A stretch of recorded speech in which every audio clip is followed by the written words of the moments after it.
कोई भी आ जाए, दुनिया की कोई ताकत लगा दे, दुनिया की कोई ताकत लगा दे, मिल्कीपुर चुनाव में कुछ भी नहीं कर पाएंगे। हम जानते हैं इनके पास पुलिस है, इनके पास सरकार है, उसका ये नंगा नाच करेंगे, खुला प्रदर्शन करेंगे, पूरी तरह इस्तेमाल करेंगे, सरकारी धन का, सरकारी मशीनरी का खुल्लम खुल्ला करेंगे।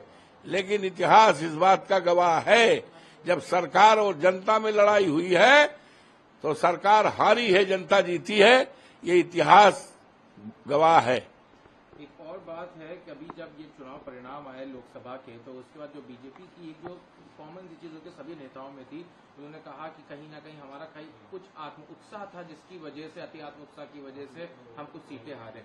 क्या लग रहा है कि समाजवादी पार्टी का जो अच्छा प्रदर्शन है, कहीं समाजवादी पार्टी भी इस बार अति आत्म उत्साह में तो नहीं है? ऐसा है, समाजवादी पार्टी पीडीए इतना जबरदस्त पड़ रहा है, पड़ेगा कि 27 में हमारी सरकार बनेगी और अगर 50 सीट बीजेपी पा जाएगी तो आप लिख लीजिए, हमारे पास आइए, हम राजनीति छोड़ देंगे। 50 सीट 27 में नहीं पाएगी, सफाया हो जाएगा। मैं कोई साधारण बात नहीं बोल रहा हूं, आपके सामने बोल रहा हूं। ये मिल्कीपुर की बात है, मिल्कीपुर के अलावा कुल 10 विधानसभा में उपचुनाव होना है। क्या रहने वाला समाजवादी पार्टी का प्रदर्शन?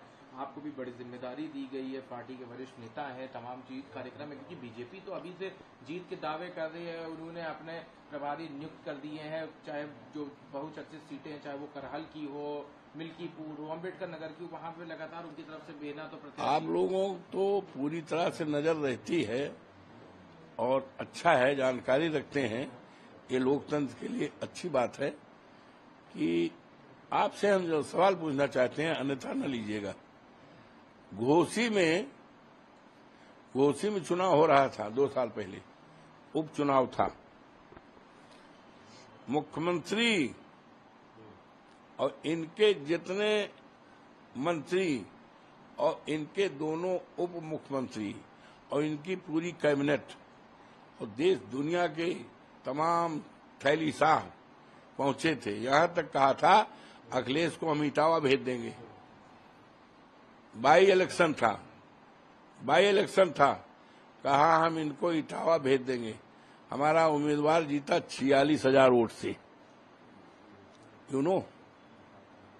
नहीं जानकारी है कि नहीं? इसी तरह से वो लड़ रही थी, हमारे डिप्पल जी लड़ रही थी, कहा जमाना जब्त हो जाएगी, और जीती 3 लाख से ऊपर वोट से। तो ये कहते कि इन गलत फहमी इनको है ना, हमको गलत फहमी नहीं है। हम लोग जमीन पे काम करने वाले लोग हैं, हम लोग पीडीए के लोग हैं, हम लोग असली संविधान के रक्षक हैं, ये संविधान के भक्षक हैं, संविधान को हटाने वाले लोग हैं। ये चलने वाला नहीं है इस देश में। अब इस देश में किसी एक व्यक्ति की मन की बात नहीं चलेगी, इस देश में चलेगा 140 करोड़ लोगों की मन की बात चलेगी।